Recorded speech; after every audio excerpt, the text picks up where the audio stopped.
罗伯季涅村庄在鏖战2个月后，终于被乌克兰给打了下来。或许有很多人认为乌军的战绩有些不以为然，不就是个500人人口的小村庄吗？有什么值得说的？但我们换一种思考方式，会发现，如果此地不重要，俄乌双方又为何要在这里鏖战整整2个月呢？今天大兵来跟各位聊一聊这场俄乌之间的村庄争夺战。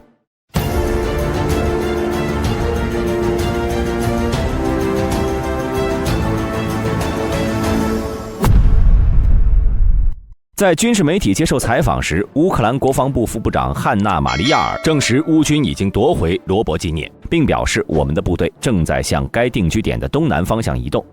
此外，乌克兰国防部还在社交平台上发布了一段视频，展示了乌克兰军队收复罗伯季涅，并在那里升起了乌克兰国旗。这个消息被延后了许多天发布，很明显，乌克兰军方很谨慎，他们确保罗伯季涅不再有被俄军夺回的风险后，才发布了这样的消息。但对于此事有不少网友认为，乌克兰不应该和俄罗斯在这个小村庄死磕了2个月之久，即便是后来打下来了这里，也起不到什么关键作用。这让大兵想起了先前巴赫穆特战役进行时，不少人对打下此地的质疑。但其实呢，军事意义上的要地并不是以它的人口多少为必然的。7万人口的巴城是要地，500人口的罗伯季涅也同样是要地。如果巴城不重要，那么乌军在这里先后投入了30-40个旅死保，瓦格纳集团也不会为此付出了数万伤亡。罗伯季涅也是同理。的确，罗伯季涅村的战前人口只有约500人，在乌克兰村镇中只是一个不大不小的存在。如果不是处在前线要冲的话，这种小村的在乌克兰一抓一大把。因此要说乌军此次战果有多大，也确实谈不上。但罗村恰恰处于俄军第一防线的要害之处。虽然此地仅有 3.17 平方公里，但这里有着连接第聂伯罗和扎波罗热的高速公路。同时，罗伯季涅的平均海拔为136米，这将对海拔仅有43米的托克马克形成居高临下的地形优势。而托克马克呢，不仅是重要的公路和铁路枢纽，也是通往梅里托波尔方向俄军的阵地核心。也就是说，库班集群的乌军想要直取托克马克，那沿着 TO408 公路南下便是捷径，而罗伯季涅村则是首个要攻克的目标。因此，在乌克兰军队的南线大反攻初期所给予的希望呢，是依靠北约化武装的新军主力快速突破俄军的前沿防线，并以后续力量大股投入，随后在俄军控制区横冲直撞，以动摇俄军的整体防御，收获类似去年哈尔科夫大反攻那样的战果。不过，俄军吸取了去年的教训，并在己方兵力密度增加后，按照传统加创新的军事思路构筑防御线。所谓的传统指的是俄军不再拖大到仅以支撑点、炮火、机动部队的3结合模式来挫败乌军进攻，而是按部就班地按照传统的防御理论开始布设雷区、反坦克壕、龙牙、掩蔽部、火力点，并充实兵力以迎击乌军进攻。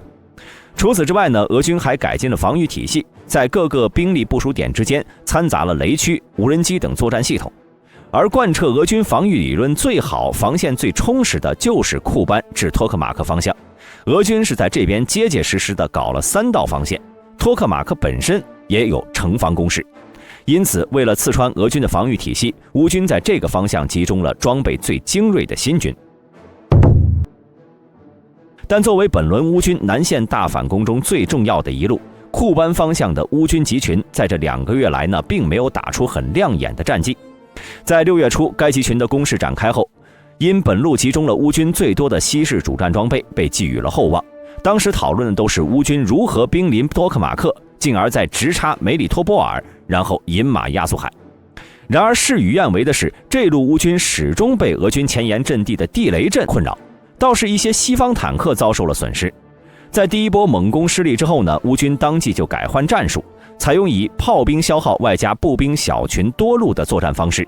逐步挤压雷区地带，将控制线缓慢向南推进。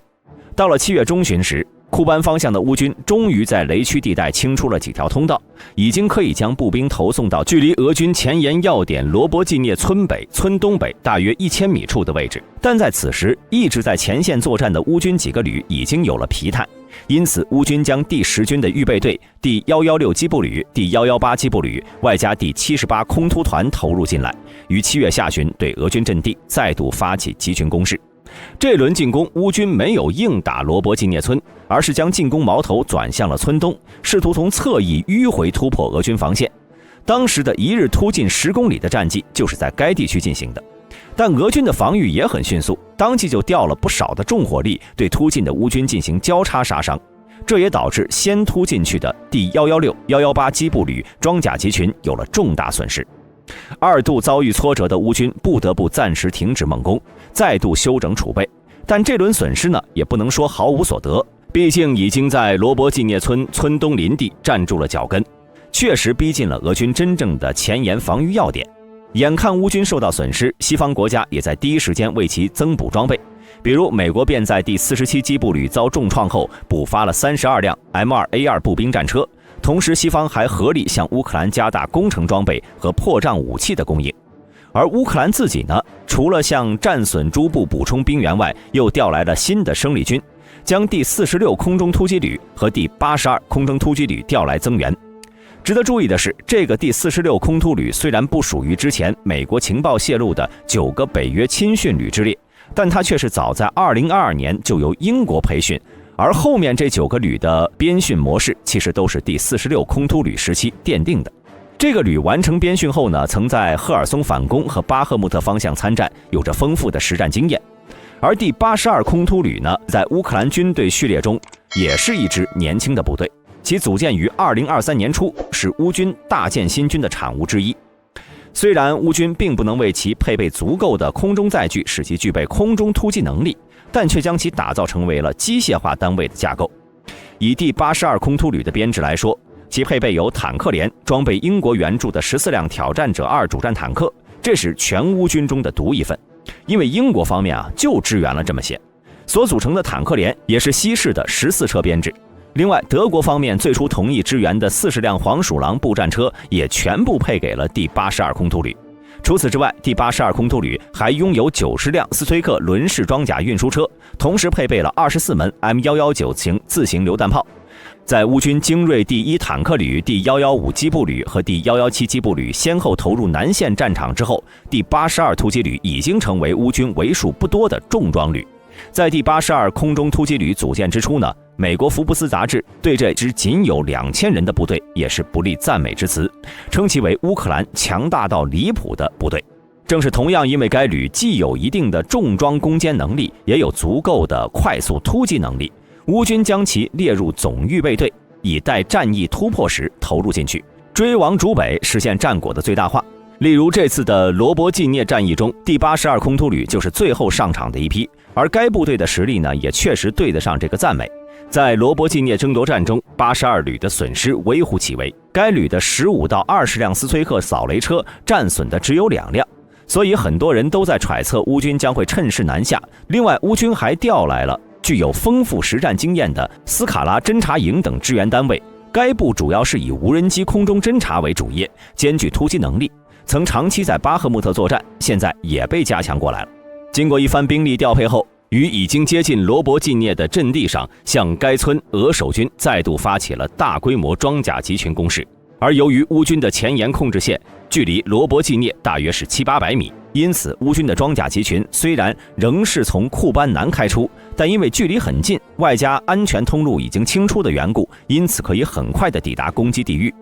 从乌军出动的 PT-91坦克的情况来看，很可能预备队第117机步旅的装甲分队也有参与。这轮攻势打得很凶，乌军一度冲入了罗伯季涅村北部，但由于这里已经被俄军打造成了一座要塞，早就完成了堡垒化，乌军在进攻中每一步都很艰难。可乌军就像啃骨头一样，一口一口地啃下了罗伯季涅。这场战役没有那么多的花里胡哨的战术，就是扫除地雷，穿越雷区，坦克装甲部队搭载步兵正面猛冲，绕过雷区后，步兵下车，要么借助无人机的侦察确定俄军阵地位置，穿插到俄军阵地的后方实施突袭，要么就是正面硬刚，用火力优势压垮俄军，迫使俄军退出阵地。可就是这种打呆仗的方式，一个阵地一个阵地的打，乌军还是打赢了。罗伯季涅的收复已经为乌军打开了通往托克马克和梅利托波尔的道路，尤其是托克马克，那里是南线俄军重要的后勤枢纽。由于罗村距离该地只有20公里，这也意味着乌军在罗伯季涅就可以炮击托克马克。在接下来的日子里，乌军会逐渐包围托克马克，当前已有炮兵部队对该城进行了炮击。据说在托克马克楼房里可以清楚地看到乌军炮火的猛烈火力，打击如闪电般的袭来。只不过在前往托克马克的道路上也同样布满荆棘，在这里俄军控制着极具战略意义的该地区的制高点166高地，所以有不少人认为乌军会先攻下166高地，然后在居高临下对周围的俄军实施炮火打击，掩护82和46旅的南下攻击路线。不过对于这种战略要地，俄军绝对会不惜一切代价坚守的。但是乌军的举动呢，却出乎了很多人的意料，直接绕开了166高地，扑向了辛普罗科皮夫卡。辛普罗科皮夫卡从各种资料上看呢，并非具有战略意义，或者作为交通枢纽的居民点。而乌军选择这里的原因呢，一方面是这里可以继续向托克马克推进，另一方面则是可能发现这里是一个俄军防御较为薄弱的区域。倘若第二点属实，那么辛普罗科皮夫卡将会是以后乌军重点突破区域。据最新战况了解，目前乌军的侦察部队可能已经迂回到了辛普罗科皮夫卡以南地区，俄军对该地区的炮击也可以证实这一点。目前可以证实的是乌军正在抢占辛普罗科皮夫卡和维尔博维周边的主要高地。乌军还出动了大量的无人机对当地俄军战壕发起攻击，战斗异常激烈。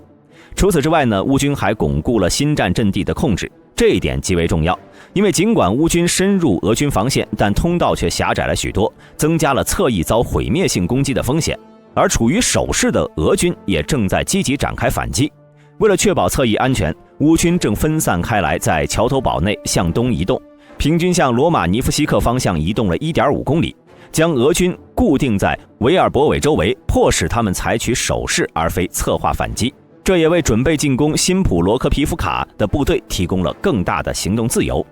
从推进情况来看，乌军正试图从东面攻入辛普罗科皮夫卡，当然东侧的乌克兰部队很快就会撞上俄军的第二道防线，因此并不太可能一举夺取俄军阵地，但东侧的进攻依然会大大减轻正面进攻部队的压力，并破坏俄军通往罗伯季涅以西阵地的补给线。另外，在占领罗伯季涅后，乌军开始更频繁地使用战斗机发射反辐射导弹，摧毁俄军防空系统和电子战系统，这将使得无人机部队直接受益，因为他们可以更自由地驾驶无人机攻击位于前线后方的俄军阵地。如果乌军能够再向前推进7到10公里，俄军在这一带的主要防线就会被撕烂。一旦托克马克和沃尔诺瓦哈陷落，乌军将迅速突破梅里托波尔和别尔江斯克。即使俄军守住了托克马克城市，但是周边的高地和辅助性的防线，包括俄军赖以防御的后勤补给和亚速海路桥，将会被海马斯覆盖。好了，本期视频到这里就结束了。对本频道感兴趣的朋友，请点击下方订阅按钮。我是大兵，我们下期视频再见。